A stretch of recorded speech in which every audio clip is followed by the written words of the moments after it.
not so much that this is one particular fan, not so much the whole fan base of the Los Angeles. Well, I think, like you said, this is one particular fan. I heard that night that something had been said, and I knew that everybody in charge here was taking it really seriously. I had not heard the results of that investigation or the decision until last night when it came over the news. And then talked a little bit more to our people, to the Celtics this morning.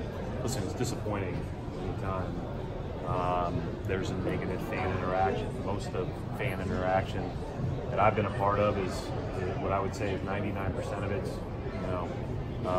just good-natured ribbing back and forth.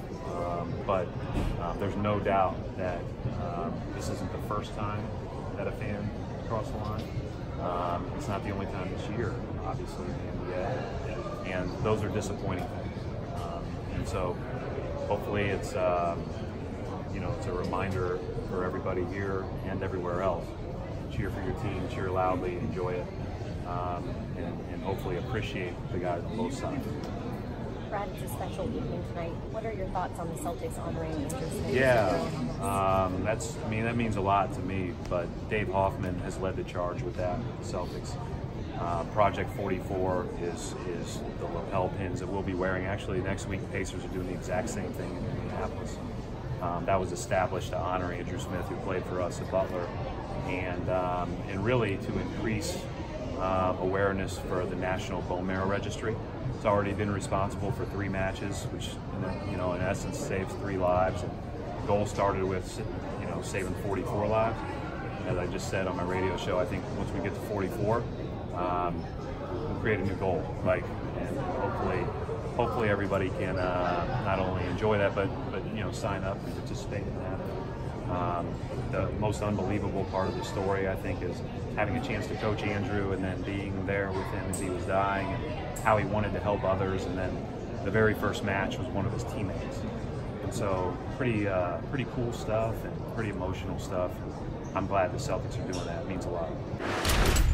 I guess statistically we could both catch Philly or both end up, not in the 4 and 5 seed, but very unlikely. I'd say it's probably going to be a matchup down the road. And, I just have a lot of admiration and respect for the way they've played all year, the way Nate's coached this team.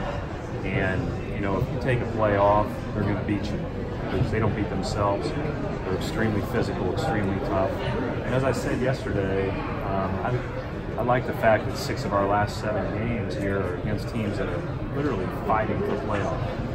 Whether it's us in Indiana fighting to play at home, or then Brooklyn, Miami a couple of times, Orlando. Those teams are they're fighting just to be in. There's going to be a lot of desperation in those games, and that really prepares you. Right. Everybody struggles when they play Portland, Golden State, Clippers on the road. I mean, that's just part of Oklahoma City. So there are stretches in the NBA that are really, really difficult, and you just try to get through. And they've done a great job. It's like last year here. I mean, you feel so bad for Victor, you felt so bad for Gordon and Kyrie. But then, there comes a point where you have to move on, and everybody has to do their jobs as well and as hard as they can, and maybe just pick up for each other a little bit more. And these guys have done an incredible job. And I think Nate, I said this before we played Doc, and is on a small list for Coach of the Year. Coach, what have they done to maintain pretty close to what they were doing beforehand with the They're super physical and tough, Mark, and they are. And you say that, you see that in spots with teams. You see it every possession. They don't take possessions off. They don't waste possessions. They are a basketball team, and I mean that as the highest compliment. I said this yesterday. My friends in Indiana love this team, and that's really all I need to know, because they probably play hard as heck and play together, and it's obvious from film. start time, Brian? 5 guys that we will name at 20. Kyrie will be in there. Go from there. Coach, coming to the season with the freedom of movement. I like standing up. the freedom of movement, points of emphasis were expected to probably increase offense. We've had pretty much the biggest increase since the merger. Has that gone as you expected? Do you think it's like those points of emphasis have worked as intended?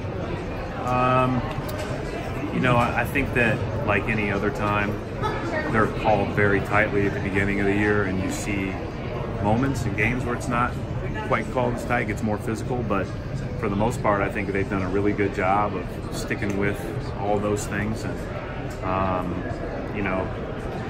the game is supposed to be played fluidly and in motion, right? And if you're allowed to be held, if you're allowed to be grabbed, if you're allowed to be if your cut gets impeded, then it's not the way the game's supposed to be played. So it's good. It's been a good thing for the league, I think. And teams have gotten better defensively. I mean, the first 2 or 3 weeks of the season, everybody's eyes were popping at the scores, and you still see some of those, but not as many. And certainly not as many when Indiana plays, because they shut everybody down.